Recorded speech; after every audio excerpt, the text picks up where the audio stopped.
படபடப்பு தளர்ச்சி வரும். அது இப்போ எனக்கு வந்துருச்சு. நேற்று விழாவில் வந்தது போல நேரம் 2 மணி ஆனதெல்லாம் ரொம்ப அதிகமாக இருந்தாலும் இப்போ அரங்கம் நிறைந்திருந்தது. இப்போ எஞ்சி இருப்பவர்கள் எல்லோருமே என் மீது மிகவும் பிரியமுடையவர்கள் என்பதை நான் புரிந்து கொள்கிறேன்.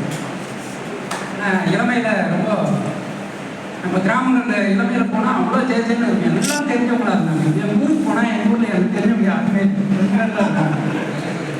அதுபோல் அந்த இளமை கால கிராமம் மாதிரி நிறைஞ்சிருந்த அழகு இப்போ இருக்கிற ஊர் மாதிரி மாறி இருந்தால் அந்த அன்பை நான் ஏற்றுக்கொள்கிறேன். ஒரு சில வார்த்தையில் விழுப்புரத்துலேருந்து ஜெயச்சந்திரன் ஐயப்பன் உள்ளிட்ட நண்பர்கள் 4 பேர் வந்திருக்காங்க. இதெல்லாம் அன்பினுடைய பிரியம் தான். நம்ம சொல்கிறதுக்கு எனக்கு ஆச்சு. அதனால மெசேஜ் போடுறோம். மெசேஜை வந்து தகவலுக்காக போடுறோம். அது அவங்க இவ்வளோ சிரமம் எடுத்துக்கிட்டு இவ்வளோ தூரம் வர்றது இல்லை. அதுதான் இப்போ பெரியசாமி ஒசூர்லேருந்து வந்தது. சம்பத் சி சார் வந்து ரிட்டையர்டு அவர் பேசியிருக்கிறோம். இல்லை ரிட்டையர்ட் வீடியோ நல்ல கவிதை போட்டிருக்காரு. இப்போ சிக்கல் படிச்சுட்டு ஒரு முன்னுரை எழுதுக்காக கொடுத்துருக்காரு. நானும் அந்த சிக்கலில் மாட்டிக்கிட்டு அவரை இழுக்கடிச்சுட்டே இருக்கிறேன். மிக சீக்கிரத்தில் முடிச்சிருவேன், எழுதி கொடுத்துருவேன். அதுபோல் நண்பர்கள் ராம் சந்தோஷ் வந்து கடைசி நேரத்தில் வந்தாலும் வந்துட்டார். எனக்கு ஒரு சின்ன வரன்னு சொன்னார். ஏதோ மிஸ் ஆகிடுச்சு அப்படின்னு குலசாரன் கூட கேட்கல. சரியான நேரத்துக்கு வந்து எனக்கு மகிழ்ச்சி இருக்கார். என்ன இந்த ஏற்புரையில் ஓய்வு அப்புறம் பணி நிறைவு 2மே தான். ஓரளவுக்கு நான் மன நிறைவு தான். 28 வருஷம் கல்வித்துறையில் பயிற்றுதல் துறையில் இருந்தேன். 28 வருஷங்கிறது ரொம்ப நீளமானது தான். அந்த 28 வருஷத்தில் ஒரு 15 வருஷங்கள் பாதி 13 வருஷங்கள் வந்து ப்ரைவேட்டில் பார்த்தேன். அதெல்லாம் அவ்வளவும் அலைச்சல் இருந்த வாழ்க்கை. ஒரு கல்லூரி இல்லை, நம்ம கேரக்டருக்கு ஒரு கல்லூரியில் செட் ஆகும். அங்கங்கிருந்து இறக்குறே ஒரு சில இடத்துல நானா விலைக்கு வந்திருக்கேன். சில இடத்துல என்ன அவங்க விலைக்கு விட்டாங்க. ஏன்னா நம்ம பொருந்த முடியாமல் தான். இஸ்லாமிய கல்லூரியில் அது கூட பெரிய காயத்தோட நான் படித்த கல்லூரி, அங்கேயே பேராசிரியர் ஆகணும்னு நினச்சேன். பெரிய காயத்தோடு நான் வெளியே நிற்கப்பட்டேன். அப்புறம் பிஜி காலேஜ் வந்தேன். அப்புறம் சென்னை ஜெயா காலேஜில் ரொம்ப வருஷமாக ஒரு 6 வருஷம் வேலை பார்த்தேன். அப்புறம் எங்கள் மனைவி வேலை பார்த்து சேர்த்துப்பட்டு அங்கே ஒரு தனியார் கல்லூரி.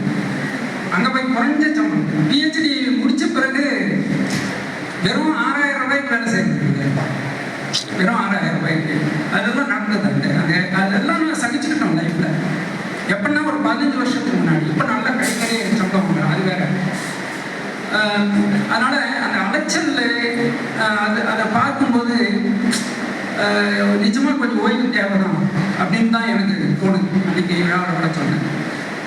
அதெல்லாம் மீறி இன்னைக்கு இது ஓய்வு பெற்ற ஒரு பேராசிரியருக்கான விழாவாக மட்டும் இல்லாமல் நான் எழுதுகின்றவன் கவிஞன் என்கிற அந்த பார்வையோடு என்னை கேள்விப்படுத்தி இனி நான் என்னவா இருக்கேன், நான் இன்னும் அதுக்கான ஊக்கத்தை நான் பெறுகிறேன்.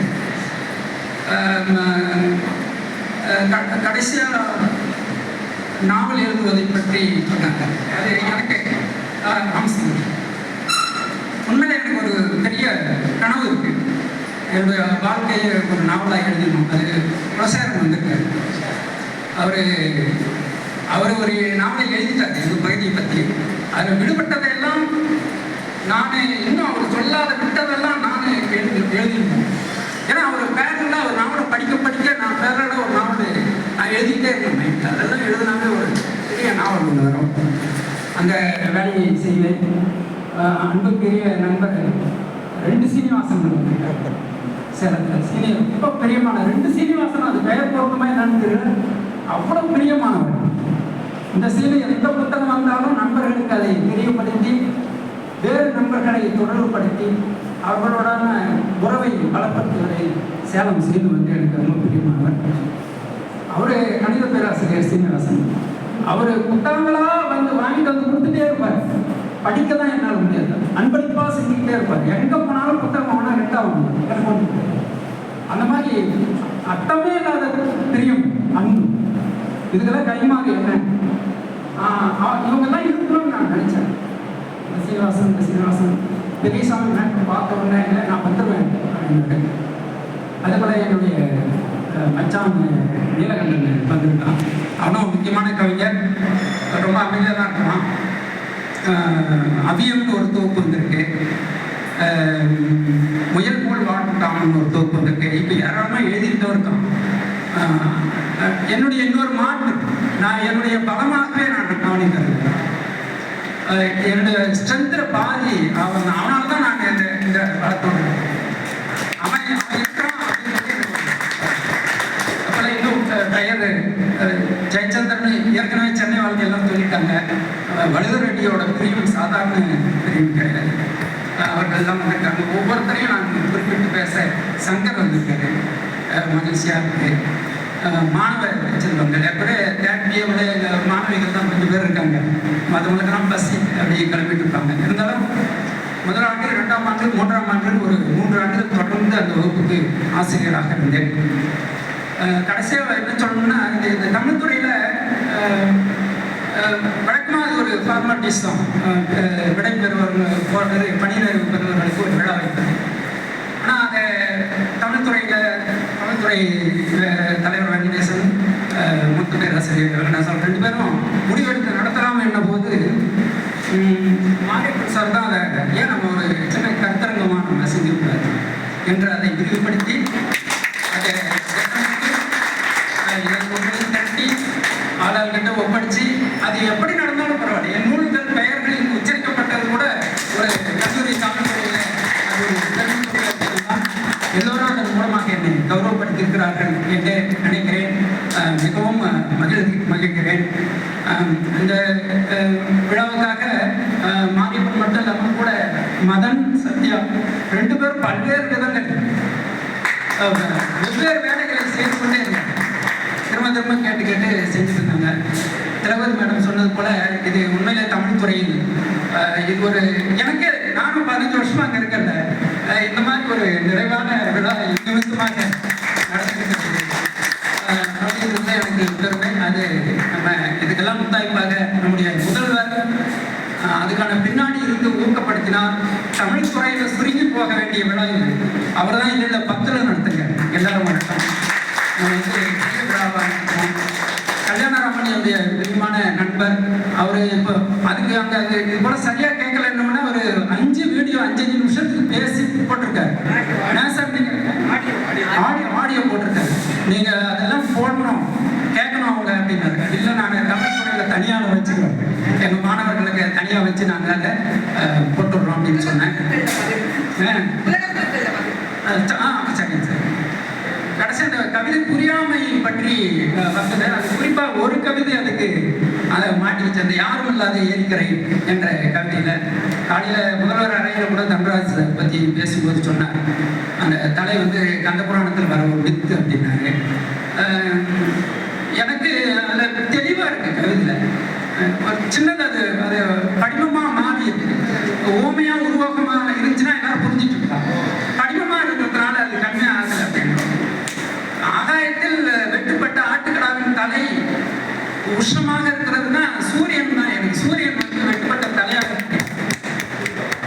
சூரியன் காய அதுல இருந்த கண்ணாடி திரை இல்லாமல் போய்விட்டதுன்றது நான் ஏரியில் வெட்டி போய்விட்டது தான் சொல்லுவேன். இவ்வளவுதான், வேற ஒண்ணுமே கிடையாது. அது நீங்க கண்ணாடி ஏரியின் மீது படர்ந்திருந்த கண்ணாடி இப்போது காணவில்லை அப்படின்றது தண்ணி வற்றி வச்சிருந்தேன்.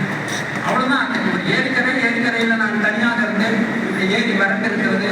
நான் அங்கிருந்து மைக்ரேட் ஆகிட்டேன். இப்போ நான் அங்கே இல்லை, அங்கே யாரும் இல்லாத தனிமை அங்கே இருக்குது. இப்போ நான் இந்த நேரத்தில் எங்கள் ஊர் ஏரிக்கரையில் ஒருத்தரும் அந்த கோடை வெயிலில் ஒருத்தரும் விளையாட மாட்டாங்க. ஆனால் ஒரு தனிமை இருக்கு. அந்த தனிமையோட நான் ரிலேட்டடாக அதை பற்றி நினைக்கிறேன். அந்த தனிமையை தான் நான் அதெல்லாம் நான் யாரும் இல்லாத ஏரிக்கரை என்ற அந்த கவிதையை எழுதினேன். அந்த வரியில் வருகின்ற அந்த கவிதையில் வருகின்ற வரி தான் ஏரிக்கரையில் வசிப்போம் இப்போது அங்கே இல்லை. அந்த வரியில் பெரும்பான்மை நான் கவிதைகளுக்கு தலைப்பு எப்படி தருவேன்னா, நான் அதை எடுக்க மாட்டேன். உண்மையிலே எனக்கு மெசேஜ் கனவு மூலமாக வரும். என்னோட தொகுப்புகள் எல்லாம் கனவு வரும். எல்லாத்தையும் ஏரிக்கரையில் வசிப்போம் தான் தொகுப்புன்னு எனக்கு 100% கனவு கிடைக்கிறது. அப்புறம் தான் நான் வச்சேன். தப்புகளையும் அப்படிதான் 3 பாட்டுகள் அப்படிதான். 3 பாட்டுகள் எனக்கு இமேஜாகவே வந்தாங்க. காலையில் போனீங்கன்னு சொல்லி, ஆனால் அந்த 3 பாட்டிகளுக்கு ஒரு பணம் அனுப்புங்க, அதுக்கு தொகுப்பு 3 பாட்டிகள் தான் என்று நான் சொன்னேன். அதுபோல் எதனா விட்டுனா எல்லாம் ஏதோ வெங்கடாசன் சார், ரகு சார் இல்லை, அதை பாருங்க அவங்க பங்கெடுத்து கொண்டார்கள்னு இந்த விழாவை திட்டமிட்டும் போது போயிட்டாரு. உடனே அவரு பெருந்தன்மை என்ன சொன்னேன், லஞ்ச் நான் கொடுத்துட்றேன் சொல்லி அவங்க என்ன சொல்றது, பேசுற எல்லாரும் என் நண்பர்கள் எல்லோருக்கும், என் நண்பர்கள் எல்லோருக்கும் எனக்கு எவ்வளவு தெரியுமோ தெரியும். என்னுடைய காதல் மணி நான் காதலிச்சுதான் திருமணம் செஞ்சுட்டேன். அதெல்லாம் ஒரு பெருமையா இருக்கு. அதனால தான் இவ்வளவு அண்டர்ஸ்டாண்டிங் இருக்குட்டு இவ்வளவு பெரிய பேக்ரவுண்ட்ல உடல் நலிவுற்று வாழ்வா சாவான்ற எல்லைக்கு போகும்போதெல்லாம் அவங்க பின்னாடி இருந்து உறுதியா இருந்தாங்க. இன்னும் எழுதுறதுக்கான வித்தியாசம் தராங்க. முதல்ல புரியாத கவிதைகளை எழுதி கொண்டிருந்த போது அதை புரியும் கவிதைகளாக மாற்றுவதற்கு பின்னணியாக இருந்தாங்க. அவங்ககிட்ட கவிதை கொடுப்பேன், படிச்சு பாருங்க, கண்ணு என்ன ஆகலையா, ஏதாவது பிரச்சனை இருக்கா, ஆமா இந்த இடத்துல கண்ணே ஆகலன்னு நான் அதுக்காக கொஞ்சம் எளிமைப்படுத்துறதுக்கான வேலைகளை தான் செய்வேன். அது போல தொடர்ந்து என்னோட பயணிச்சுட்டு இருக்கவங்க. மனோன்மணி சார் அவரு பேசுவது சொன்னார், என்னை பற்றி பேசுவது தான் ஸ்ரீனிவாசனை பற்றி பேசுவது என்று சொன்னார். அதெல்லாம் வந்து ஒரு ஆத்மார்த்தமான உறவுகள், அதெல்லாம் போன பிறவில டிசைட் பண்ண மாதிரியான உறவுகள். இல்லைன்னா இப்படி எல்லாம் வந்து நமக்கு கிடைச்சிருக்க மாட்டாங்க. அவர் தான் என்னுடைய கவிதைகளை தன் புதிய எழுத்தில் பதிப்பித்தார். அதன் மூலமாக நான்லாம் வந்து எனர்ஜி பெற்றேன். ஒரு பத்திரிகையில் கவிதை வந்துருச்சுன்ற பெருமிதம் அவர் புதிய எழுத்துல நல்ல அழகாக லேஅவுட்டு பின்னட்டியில் மரியாதையோடு போடுறார்.